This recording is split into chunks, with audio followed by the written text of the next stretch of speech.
School DIY का part 2 आ चुका है। तो इसमें हम बाकी के बचे हुए स्कूल डीआईवाईज बनाएंगे। लास्ट वीडियो में मैंने इन आइटम को बनाया था और इस वीडियो में हम और कुछ नई चीज़ों को बनाएंगे। तो चलो शुरू करते हैं बिना किसी देर के।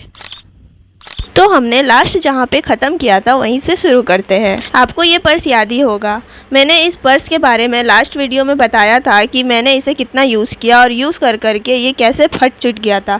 तो मैं इसे फेंकने ही वाली थी, पर मुझे एक आइडिया आया कि क्यों ना इस पर्स के जैसा ही सेम टू सेम पर्स बनाया जाए। तो इसके जो सारे मटेरियल थे मैंने उसे खोल लिए और जैसे जैसे जो मटेरियल इसमें यूज़ हुए थे, जितना जितना कपड़ा यूज़ हुआ था उसे भी मैंने खोल लिया और उसी शेप का अपने पुराने जीन्स के कपड़े से मैच करके कट कर लिया।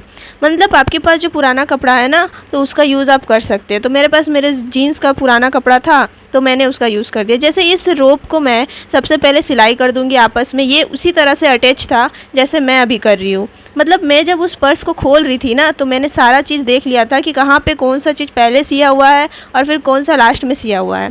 तो उसी तरीके से मैंने पहले वो छोटे वाले कपड़े के टुकड़े के साथ उस रोप को अटैच कर दिया और फिर बड़े वाले कपड़े से, मतलब स्क्वायर साइज़ में जो मैंने कट किया था, उसे इस सर्कल शेप में पूरा घुमाकर सील दिया।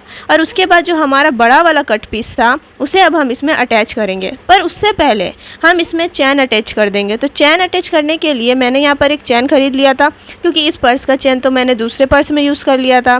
तो इसमें चैन यूज़ कर लेंगे। एक साइड हम लोग चैन को अटैच कर देंगे और दूसरे साइड में अभी अटैच नहीं करेंगे, लास्ट में अटैच करेंगे। तो बड़े वाले पार्ट को इस सर्कल वाले पार्ट में अटैच करने के लिए इस तरीके से अटैच करना है जैसे मैं दिखा रही हूँ। इसे उल्टा कर लेना है और उसके बाद इसे चारों तरफ से सी देना है। उल्टा करने से आसानी से सियाई हो जाएगा, वरना आपको बहुत मुश्किल लगेगा। और वैसे ही नेक्स्ट, मतलब कि दूसरे तरफ भी हम इसे सिल लेंगे। और ये बात ध्यान रखना है कि ये जो पर्स मैंने बनाया इसमें सिलाई मशीन यूज़ होने वाला नहीं है, तो इसे आपको हाथ से ही सीना होगा। तो इसे हाथ से ही सीना, और वैसे भी मेरे पास कोई सिलाई मशीन तो है नहीं, तो मुझे ऐसे भी हाथ से सीना था, वैसे भी हाथ से सीना था। और लास्ट में अब हम इसका चैन को दूसरी तरफ से भी अटैच कर देंगे और ये वाला पर्स भी बन के तैयार हो जाएगा। ये जो मेरा पुराना पर्स था बन गया ना नया। तो अगर आपके पास भी ऐसा कोई पर्स होगा पुराना फटा चिटा, तो उसी से देख के आप एक न्यू पर्स बना सकते हैं।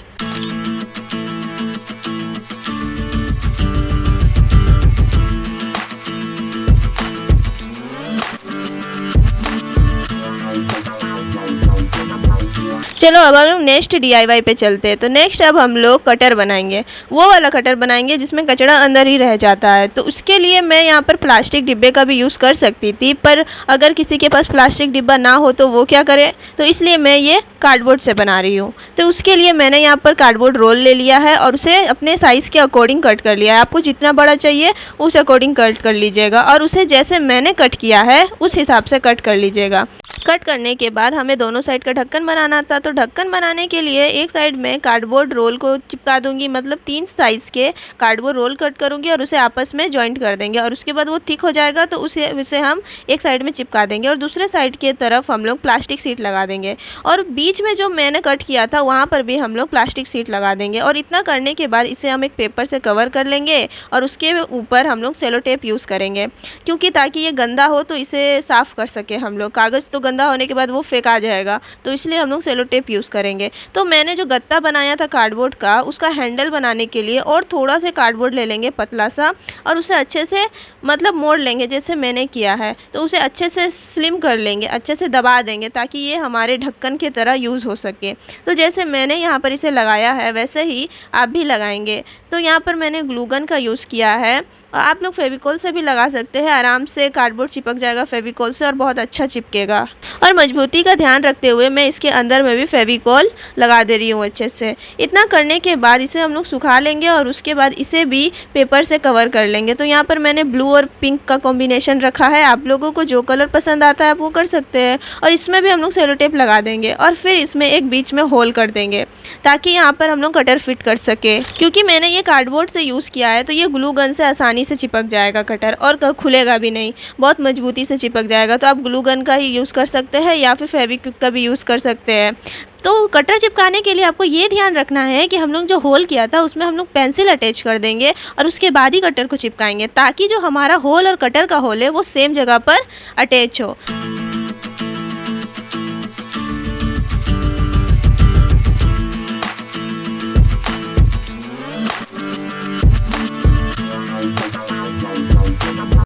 ये बन जाने के बाद मैंने इसके ऊपर ग्लिटर टेप लगा दिया था ताकि इसका बॉर्डर और अच्छा से नज़र आए। तो इसे प्रैक्टिकली यूज़ करके देखते हैं। तो यहाँ पर मैंने पेंसिल ले लिया था, पर पेंसिल का नोक तो टूटा हुआ था ही नहीं, तो मैंने इसे तोड़ दिया। अब इसे छील के देखते हैं ये छिलाता है कि नहीं।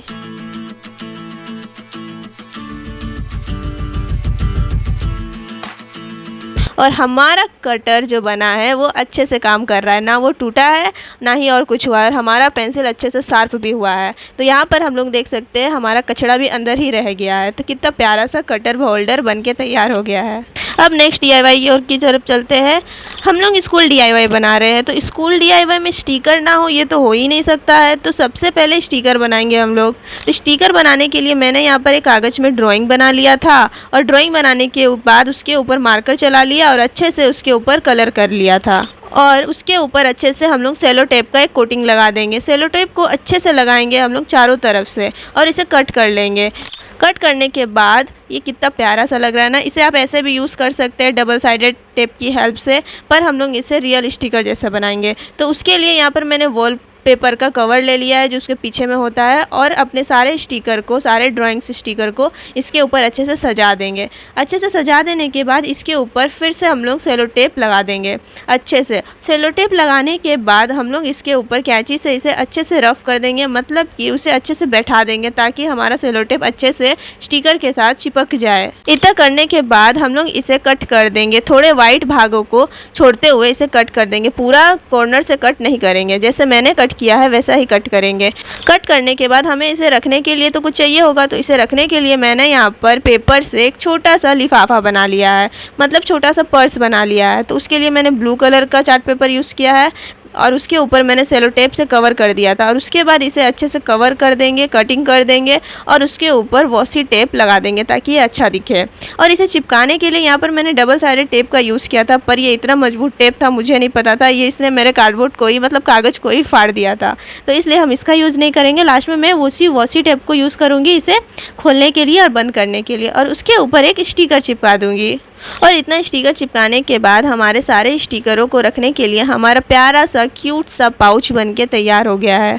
आप लोग और भी बहुत सारे तरीके के स्टिकर्स बना सकते हैं। तो इसे यूज़ करके दिखाना तो बनता है ना। तो चलो इसे यूज़ करके देखते हैं कि ये काम करता भी है कि नहीं, कि मैंने ऐसे ही बोल दिया कि ये काम करता है। तो यहाँ पर मैं एक स्टिकर लूँगी और उसके वॉलपेपर को हटा दूँगी और चिपका दूँगी। आप बताओ चिपक रहा है ना अच्छा से।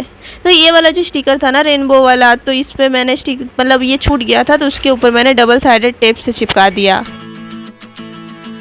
अब हम लोग नेक्स्ट DIY और की तरफ चलते हैं। तो नेक्स्ट हम लोग वाइट बोर्ड बनाएंगे। तो उसके लिए मैंने यहाँ पर वो जो कार्डबोर्ड होता है ना, कार्डबोर्ड वाला फाइल, तो उसका कार्डबोर्ड ले लिया है और उसे अपने हिसाब से एक स्क्वायर शेप में कट कर लिया है। उसके ऊपर हम लोग ये वाइट पेपर चिपका देंगे, अच्छे वाला वाइट पेपर चिपका देंगे जो थिक होगा। हम लोग कोई भी पतला वाइट पेपर नहीं चिपकाएंगे। तो उसके ऊपर थिक वाइट पेपर चिपका लेने के बाद उसके ऊपर जो दूसरा वाला प्लास्टिक वाला फाइल होता है ना, तो ट्रांसपेरेंट प्लास्टिक फाइल का एक टुकड़ा ले लेंगे और उसे अटैच कर देंगे। तो यहाँ पर मैंने इसे फेविकॉल की मदद से चारों ओर से चिपका लिया है, और उसके बाद उसे मैंने अच्छे से अटैच करने के लिए सेलो टेप का भी यूज़ किया था। तो अगर आपको वीडियो अच्छा लग रहा हो और मेरा DIY अच्छा लग रहा हो, तो आप चैनल को लाइक सब्सक्राइब करना मत भूलिएगा। तो इसे जल्दी से लाइक और सब्सक्राइब बटन दबा दीजिए, और इसे अब हम लोग अच्छे से सजा देंगे ताकि ये सच में वाइट बोर्ड ही लगे, कोई कार्डबोर्ड का टुकड़ा ना लगे। तो मैंने यहाँ पर तो थिक कार्डबोर्ड लिया था। अगर आपके पास ये नहीं है तो आप नॉर्मल कार्डबोर्ड के ऊपर भी इसे बना सकते हैं। तो चारों तरफ से इसे ब्लैक टेप से कवर करने के बाद ये हमारा बोर्ड वाइट बोर्ड बनके तैयार हो गया है। तो इसमें लिखेंगे, तो इसके मिटाने के लिए मैंने यहाँ पर एक स्पॉन्ज का यूज़ किया है। तो आप कपड़े, भीगे कपड़े का भी यूज़ कर सकते हैं। तो यहाँ पर मैंने स्पॉन्ज का यूज़ किया है और उसे हल्का सा भिगा लेंगे और उसके बाद इसे अच्छे से पोंछ लेंगे। तो यहाँ पर हमारा बोर्ड भी तैयार हो गया है और उसे मिटाने के लिए हमारा डस्टर भी तैयार हो गया है। तो नेक्स्ट DIY और की तरफ चलते हैं। तो नेक्स्ट हम लोग पेन होल्डर बनाएंगे। तो उसके लिए मैंने यहाँ पर टेप रोल ले लिया है और 2 कार्डबोर्ड रोल ले लिया है। तो दोनों टेप रोल को आपस में अच्छे से फेविकॉल की हेल्प से चिपका देंगे। और फिर मुझे एक और टेप रोल मिल गया था मास्किंग टेप वाला, तो मैं उसे भी इसके ऊपर चिपका दूंगी। और इतना चिपकाने के बाद मैं यहाँ पर कार्डबोर्ड की हेल्प से इसके नीचे का बेस बना दूंगी। तो तीनों का बेस बनाने के बाद इसे अब हम लोग डेकोर करेंगे, क्योंकि ऐसे तो खाली खाली अच्छा नहीं लग रहा है। तो उसके लिए मैंने यहाँ पर वॉल पुट्टी का पेस्ट बना लिया था और उसे पाइपिंग बैग में अच्छे से भर लिया था। पर मेरा ये वॉल पुट्टी का पेस्ट बहुत ज़्यादा पतला बन गया था, तो डिज़ाइन बन ही नहीं रहा था। तो मैंने इसे बहुत बनाया लेकिन ये थोड़ा भी नहीं बन रहा था। आप देख सकते हैं यहाँ पर मैं बहुत ट्राई कर रही थी, ज़्यादा इसके मुँह को काट दे रही थी, कट कर दे रही थी, तब भी ये अच्छे से इसमें कोई भी डिज़ाइन नहीं बन रहा था। अगर कुछ बन भी जा रहा था तो वो थोड़ा देर बाद छूने लग रहा था, मतलब गिरने लग रहा था। तो हमें ऐसा पेस्ट नहीं चाहिए था। तो जो पेस्ट लग चुका था उसे मैं यहाँ पर अच्छे से फैला दूँगी और यहाँ पर मैंने फिर थिक पेस्ट बना लिया था, मतलब उस पेस्ट को निकाल कर अच्छे से उसके ऊपर और वॉल पुट्टी डालकर उसका थिक पेस्ट बना लिया और उसे पाइपिंग बैग में भर लिया था। और उसके बाद मैंने एक के ऊपर ट्राई करके देखा था कि ये अच्छे से काम कर रहा है कि नहीं, तो अच्छे से काम कर रहा था। तो यहाँ पर आप देख सकते हैं कि मैंने यहाँ पर अभी पेस्ट से डिज़ाइन बनाया और कितने अच्छे से डिज़ाइन बन भी गया। तो नीचे का डिज़ाइन तो अच्छे से बन गया, पर ऊपर का एरिया थोड़ा उभरा हुआ था, तो अलग था। तो मैंने इससे सबसे पहले वॉल पुट्टी लगाकर अच्छे से कवर कर दूंगी और एकदम स्लिम बना लूँगी। तो हम लोग इसके ऊपर कोई भारी या फिर बहुत मेहनत वाला डिज़ाइन नहीं बनाएंगे, सिंपल से इसके ऊपर हम लोग लाइन बना देंगे और अच्छे से लाइन बना देंगे। पूरे कार्डबोर्ड को कवर करते हुए इसके ऊपर हम लोग लाइन बना देंगे, जिससे कि इसके ऊपर लाइन मतलब लकड़ी वाला इफेक्ट आए और लगे कि हम लोग इसके ऊपर कुछ मतलब टूथपिक जैसा कुछ चिपकाए हुए हैं। तो इस टाइप का इफेक्ट लाने के लिए मैंने इस पर लाइन बना दिया है। और नीचे वाले भाग को और अच्छे से डेकोर करते हुए केक वाला जो डिज़ाइन होता है ना, वो बना दिया था मैंने। आप अपने हिसाब से कोई भी डिज़ाइन बना सकते हैं। तो उसके ऊपर मैंने यहाँ पर 2 ठो आँख और एक मुँह बना दिया, जिससे ये स्माइली फेस बन सके और बहुत क्यूट सा बन सके। तो ये तो बड़ा वाला कर लिया था मैंने, लेकिन जो छोटा वाला था उसे हम लोग कैसे डेकोर करेंगे। तो ये जो कार्डबोर्ड रोल था ना, उसके ऊपर अच्छे से हम लोग ये वॉल पुट्टी का पेस्ट जो बनाया है हमने, उसे अच्छे से लगा देंगे और उसे स्पॉन्ज की हेल्प से सबसे पहले तो उसके फैला लेंगे अच्छे से चारों तरफ, और उसके बाद स्पॉन्ज की हेल्प से उसे डैब कर देंगे। जो दरदरा वाला जो इफेक्ट आता है ना, वो लाने के लिए इसके ऊपर मैंने स्पॉन्ज यूज़ किया, जिससे इसके ऊपर अच्छा से दरदरा पत्थर वाला जो होता है ना, वो वाला इफेक्ट ला सकूँ। तो उसके के बाद मैंने इसके ऊपर भी, इन दोनों के ऊपर भी अच्छे से लाइन बना देंगे, ताकि हमारा जो सीक्वेंस है, जो पैटर्न है, वो आपस में मिले रहे और अलग ना हो। तो इतना करने के बाद सबको सूखने के लिए छोड़ देंगे। तो अब सूखने के बाद हम लोग ये काम करेंगे। तो ये हमारा वॉल पुट्टी का पेस्ट बच गया था, तो इसे हम इस बैग में, प्लास्टिक बैग में अच्छे से भर लेंगे और इसे अच्छे से मोड़ लेंगे। इसमें जो हवा भरा हुआ है उसे बाहर निकालते हुए इसे अच्छे से भरकर इसे सिक्योर कर देंगे सेलो टेप की हेल्प से।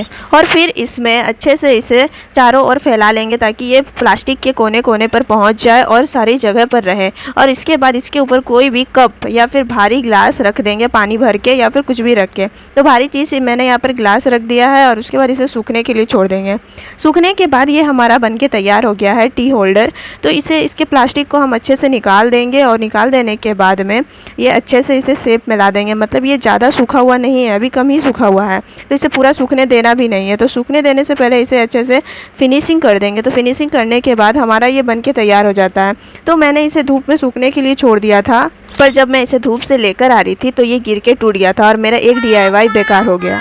तो हमारा ये भी सूख चुका है पेन होल्डर। तो इसे अब हम कलर कर देंगे। तो इसके ऊपर हम लोग ब्राउन कलर से करेंगे, ताकि लकड़ी वाला इफेक्ट आ सके। मुझे लकड़ी वाला ही इफेक्ट चाहिए था, इसलिए मैंने सभी के ऊपर ब्राउन कलर से कलर कर दिया और इसके अंदर में मैंने ब्लैक कलर कर दिया, ताकि अंदर का जो रोल है, टेप रोल है, वो ना दिखे। और 2 जो छोटा बनाया है उसके ऊपर मैंने गोल्डन मेटेलिक कलर किया है, और जो बड़ा वाला है उसके ऊपर हम लोग ब्राउन मेटेलिक कलर से कलर कर देंगे।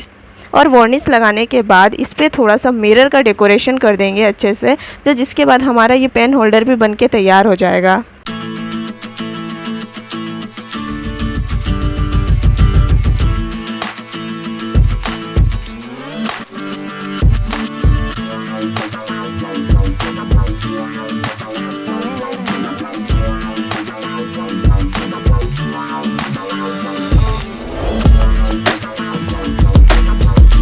और अगर आपके पास मिरर नहीं है तो आप इसे स्किप भी कर सकते हैं, कोई ज़रूरी नहीं है।